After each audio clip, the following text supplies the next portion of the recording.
நேர்களுக்கு வணக்கம். நான் உங்கள் விஜய். இன்னைக்கு வந்து நம்ம டார்க் படத்தோட விமர்சனம் தான் பார்க்க போகிறோம். இது வந்து ஒரு ஹாரர் த்ரில்லர் ஜானரில் வந்திருக்கிற ஒரு படம். 1 மணி நேரம் 50 நிமிஷம் தான் படம். அஜய் கார்த்திக் அவர் தான் ஹீரோவாக பண்ணியிருக்காரு. ரொம்பவே நல்லா பெர்ஃபார்ம் பண்ணியிருக்காரு. பாக்யராஜ் அவர்கள் கொஞ்சம் நேரம் ஸ்க்ரீனில் வராரு. ஒரு வழக்கமான ஒரு ஹாரத்தில் இருக்கிறது தான். ஒரு வீட்டில் பேய் இருக்குது, அதுக்கு ஹீரோ குடி போகிறாரு. அங்கே அவர் படுற கஷ்டங்கள், அதுலேருந்து எப்படி வெளில வராரு அப்படின்னு. என்னென்னா ஒரு அரை மணி நேரம், மேக்ஸிமம் அரை மணி நேரம் கண்டென்ட் தான் இருக்குது. ஒரு ஷார்ட் ஃபிலிம் மாதிரி இருக்கக்கூடிய ஒரு படத்தை வந்து ரொம்ப பெருசாக அப்படியே இழுத்த மாதிரி இருந்துச்சு. அதனால கொஞ்சம் போர் அடிக்க ஆரம்பிச்சிச்சு. ஒரு படம் ரொம்ப ஸ்லோவாக போகிற மாதிரி இருந்துச்சு. கிளைமேக்ஸுமே அப்ரப்டாக முடிச்ச மாதிரி இருந்துச்சு. ஒரு எண்டிங் இல்லாமல் இருந்த மாதிரி இருந்துச்சு. ஸோ இது ஒரு டீசெண்டான ஒரு ஒன் டைம் வாட்ச்னு சொல்லலாம். நல்லா இருக்குண்ணா, படம் நல்லா இருக்குது. பாக்யராஜ் சாரோட லாஸ்ட்டு படம். ஸோ அந்த படத்துலையும் அவரெல்லாம் ரொம்ப மிஸ் பண்ணுறோம். அது பார்க்கும்போது கொஞ்சம் சென்டிமெண்ட்டாக கொஞ்சம் ஃபீல் ஆகுது. படம் நல்லா இருக்குது. கொஞ்சம் ஒரு க்ரியேட்டிவான திங்கிங்கில் எடுத்திருக்காங்க. ஒரு வித்தியாசமான தாட்டு. ஒரு வீட்டை வந்து கொஞ்சம் எப்படி அந்த படத்தை நான் சொல்லக்கூடாது. இன்றைக்கி போய் தேட்டரில் வந்து மறக்காமல் வந்து பாருங்கள். எல்லாருமே நல்லாயிருக்கு. ஃபேமிலியோட வந்து என்ஜாய் பண்ணி பாருங்கள். புரியல. போரிங்கான விஷயம்னா ஒரே ஷாட்டில் அப்படியே ரொம்ப போயிட்டே இருக்குது. இந்த போரிங்னு சொல்ல முடியாத, நமக்கு அது கொஞ்சம் வித்தியாசமாக போகுது. இன்னும் கொஞ்சம் மியூசிக், ஆனால் சூப்பர் மியூசிக் கம்போசிங் நல்லா பண்ணியிருக்காங்க. பிஜிஎம் போடுறது எந்த இடத்துல வந்து நாங்கள் பார்க்குற இடத்துல இருக்கும்போது நம்ம எந்த இடத்துல நாங்கள் பயப்படுவோம் அப்படிங்கிறது அவங்களுக்கு தெரிஞ்சிருக்கு. அது க்ரியேட்டிவாக எடுத்திருக்காங்க. ஒரு நல்ல ஒரு மூவி, எல்லாரும் போய் பார்க்கலாம். ரொம்ப நல்லா இருந்துச்சு. பாக்யராஜ் சார்லாம் நடிச்சிருந்தாரு. செம்ம பயங்கரமாக இருந்துச்சு. பேக்ரவுண்ட்லாம் நல்லா இருந்துச்சு.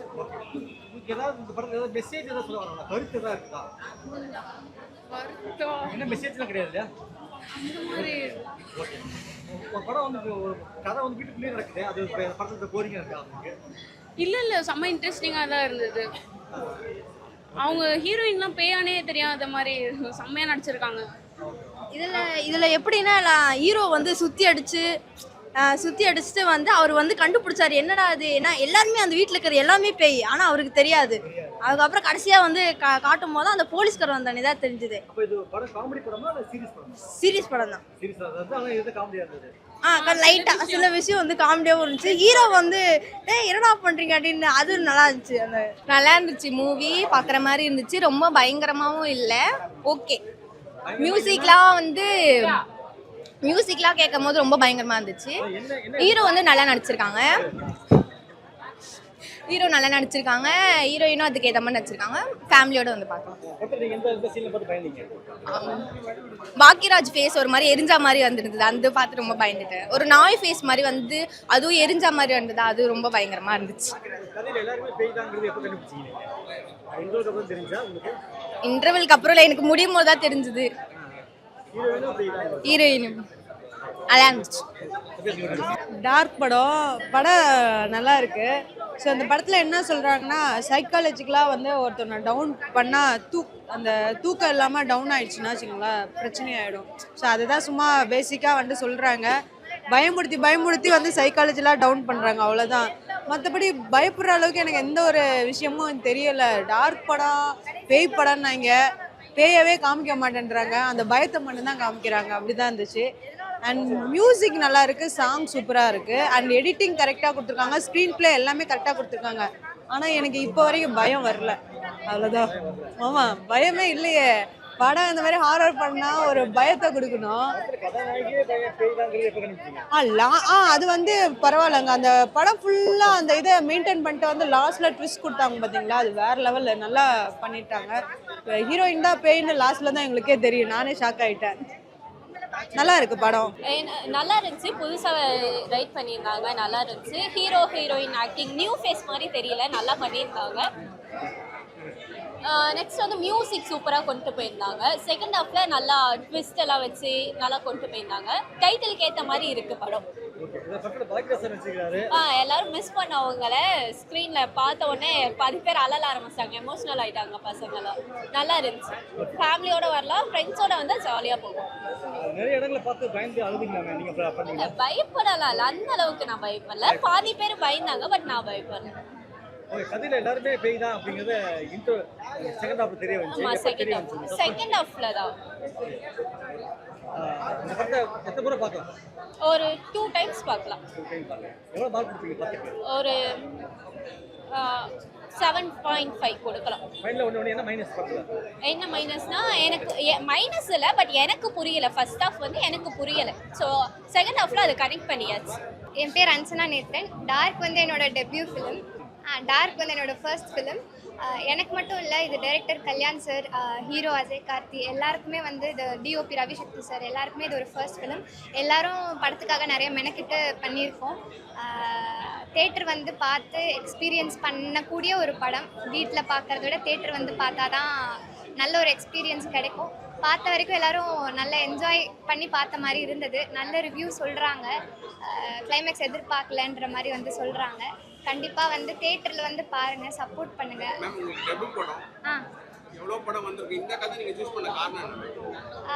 இல்லை, அப்பா தான் டீம். டாடா டைரக்டரோட ஸ்கிரிப்ட் இது. அப்பா டாடா படம் எல்லாருக்குமே பிடிக்கும் ஆப்வியஸாக. அப்படி வந்தது தான். அப்பா நல்ல டீம். எனக்கு நான் நடிப்பேனா இல்லையான்னு எனக்கே தெரியாது. எங்கள் அப்பா என் மேலே ஒரு நம்பிக்கை வச்சு, சரி இங்கே நீ போ, கற்றுக்க வேண்டிய ஒரு பிளாட்ஃபார்ம், நல்ல டீம், கற்றுக்கோ போயிட்டு. ஹாரர் அதை பற்றிலாம் ஃபஸ்ட்டு யோசிச்சார் தான். எடுத்ததுமே ஹாரரா அப்படின்னு சொல்லி யோசிச்சார் தான். ஆனால் அதுக்கப்புறம் இது மூலியமாக தான் எனக்கு அடுத்த படமும் வந்திருக்கு. கௌதம் கார்த்திக் சாரோட கமிட் ஆகியிருக்கேன். அதனால் ஹாப்பி தான்.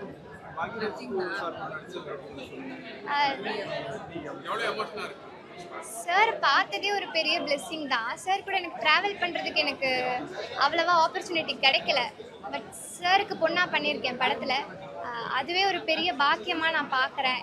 முதல் படத்துலேயே எனக்கு இந்த வாய்ப்பு கிடைச்சது எனக்கு ரொம்ப பெரிய விஷயமாக நான் பார்க்குறேன். எக்ஸ்பெக்ட் பண்ணல. நான் இப்போ சார் பார்ப்பாரு, நான் சார் கூட ஒரு ஃபோட்டோ கூட என்னால் எடுக்க முடியல. இப்போ நான் பார்ப்போம், ப்ரிவ்யூலாம் பார்ப்போம், வருவாருன்னு வெயிட் பண்ணிகிட்டு இருந்தோம். ஆனால் ஆகிறதுக்கு ஒரு 1 வீக் பிஃபோர் இப்படி ஆகும்னு எதிர்பார்க்கல.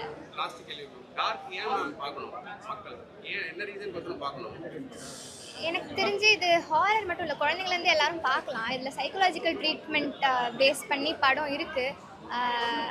ஃபன்னும் இருக்குது, எல்லாமே இருக்குது.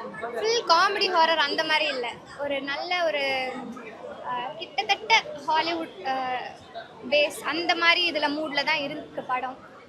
கண்டிப்பாக பார்க்கலாம். எல்லாரும் ஃபர்ஸ்ட் டைம் பண்ணுறோம், சப்போர்ட் பண்ணுறதுக்காக வந்து பார்க்கலாம். அப்படி எதுவும் ஃபீல் பண்ணல. எல்லாமே நடிப்பு தானே, நடிப்பு தான். முதல் வாய்ப்பு.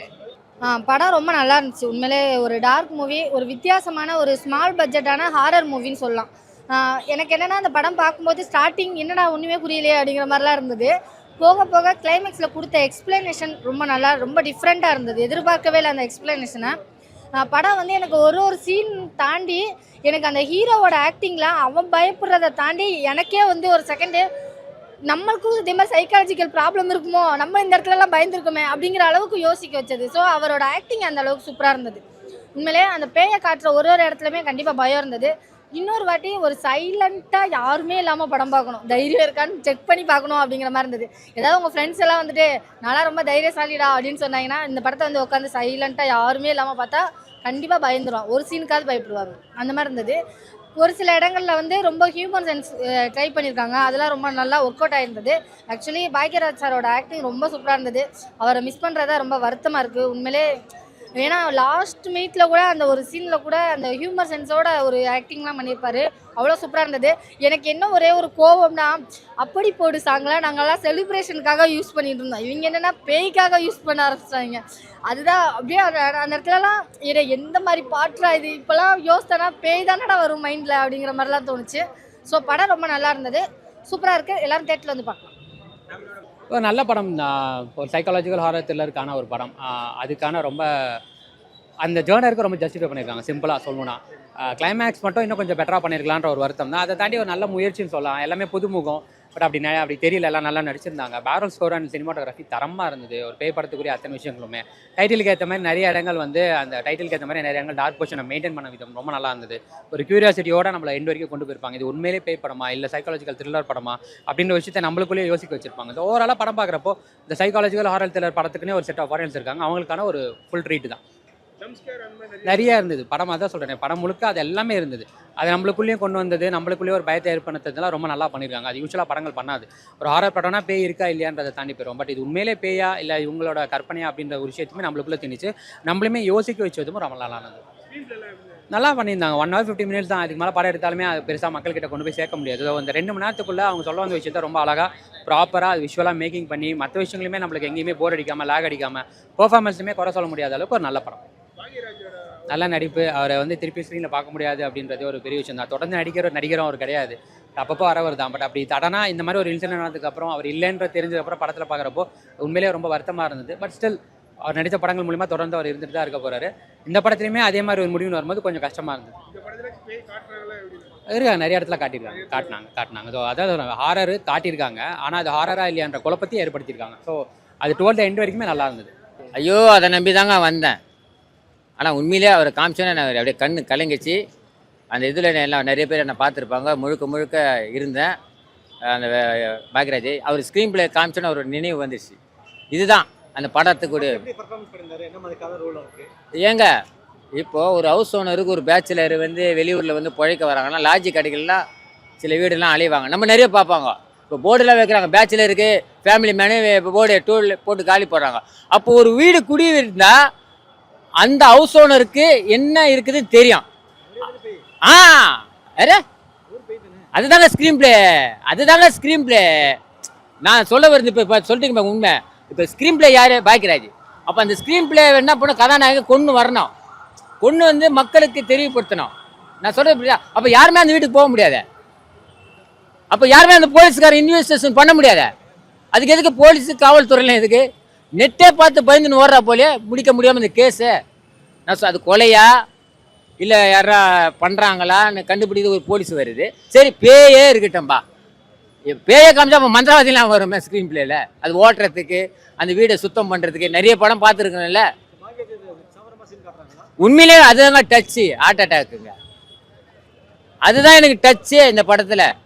பாக்கி எதுவுமே டச்சு எனக்கு ஆகலை. பயமே வரல இந்த படத்தில் எனக்கு சுத்தமாக. இன்னொரு லாக் சொல்லிடுறேன். ஒரு வீடுனா ஏதோ பேய் படம் அந்த காலத்தில் நான் பார்த்தா ஒரு பாட்டு பழைய சாங் போடுவாங்க. நான் நீ வருவேன்லாம் ஒரு பாட்டெலாம் போடுவாங்க. ஏன்னா இந்த பாட்டுக்கு எதுக்கு விஜய் பாட்டு வைக்கிறாங்க? அப்படி போடு லாகா இல்லையா? இப்போ நீ சொல்லு, டைரக்டருக்கு நான் லாக் நான் சொல்கிறேன். எதுக்கு விஜய் பாட்டு? ஒரு அமானுஷன் இருக்கிறதுல வீட்டில் இருந்து எதுக்கு விஜய் பாட்டு ஆட்டோமேட்டிக் ரீவிண்ட் ஆகுது? பேய் பாட்டே போட்டுருக்கலாமே. காமெடியே இல்லை. இந்த படம் முழுக்க ஃபேமிலி பார்க்க வேணாம், பேச்சுலர் பாருங்க.